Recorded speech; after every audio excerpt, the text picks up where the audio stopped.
Graphic videos o DVD hindi na lang dito sa Metro Manila ibinibenta. Ayon mismo sa OMB, mas dumarami ang mga nagbebenta sa iba't ibang syudad o urban centers sa bansa. Everything is being downloaded. So mababa yung demand talaga dito. So what they do is they maintain na lang yung mga gawaan nila dito, but they send it out sa mga outlying provinces. You are endangering or putting into jeopardy the future of the child. So dapat yung pinakamabigat na parusa ng isang ng gobyerno ang ibigay dito sa mga perpetrators na to.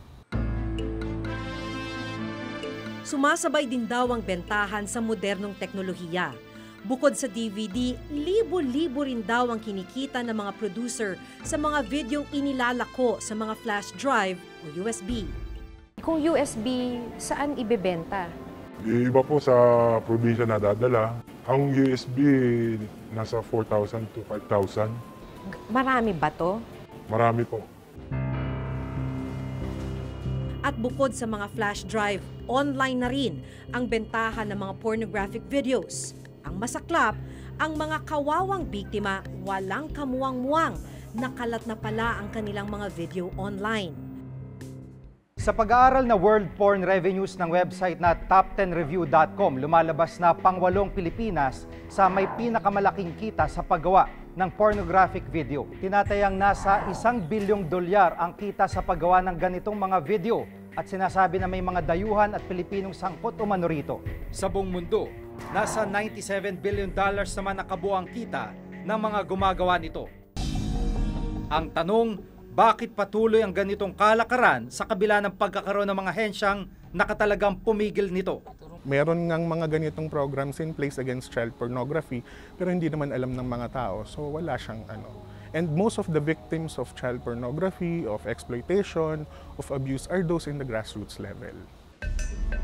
Yes, our problem with regard to child pornography is once it was uploaded in the internet, we cannot get the details from the telcos or the internet service provider. So it will take time. Like if there is a reported incident that someone is uploading a child pornography, so matatagalan bago namin yan makuha. There is always a new technology. Siyempre, the government cannot cope up with this. Bukod sa mga porn movies, patuloy pa rin daw ang pag-usbong ng tinatawag na cyber pornography. Ilan sa mga sangkot dito, mga minor de edad din. Dito ay pinipilit na magsagawa mga biktima ng mga sexual act online. Ang kanilang mga kliyente nagmula pa sa iba't ibang bansa.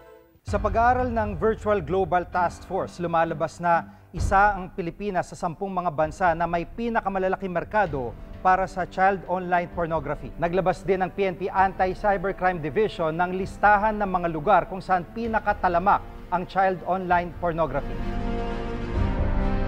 Kabilang na rito ang Angeles City, Pampanga, Cebu Province, Cagayan de Oro at Metro Manila. These are top sites wherein yung uploading of child pornography actually. It's not the incident of child pornography incident or yung dito nila ginagawa. No. It is only uploading. Considering kasi sa mga top cities na yan is we are seeing these cities na mas maraming foreigner and the connection of the internet is mabilis. Ang pagre-recruit at pagsasangkot sa mga bata sa pornografiya ay malinaw na paglabag sa Republic Act 9208 o Anti-Trafficking in Persons Act of 2003. Sino mang mapatunayang nagkasala rito ay maaaring makulong ng 20 taon na may kaukulang multa mula 1 hanggang 2 milyong piso. Labag din ito sa Republic Act 97751 o ang Anti-Child Pornography Act of 2009. Habang buhay na pagkakabilanggo at multa mula 2 hanggang 5 milyong piso ang parusa ng sino mang lumabag nito. Maaari ring makasuhan ng paglabag sa Anti-Child Abuse Act o RA 7610 ang masasangkot sa paggamit sa mga menor de edad.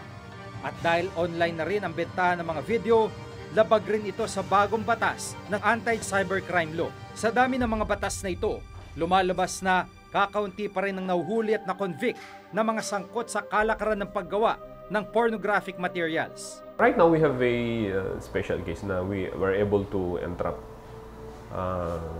a person who encouraged the victim to send him a nude photo through the social media. So may mga cases, and may mga approximately 3 cases of child porn na we filed this year.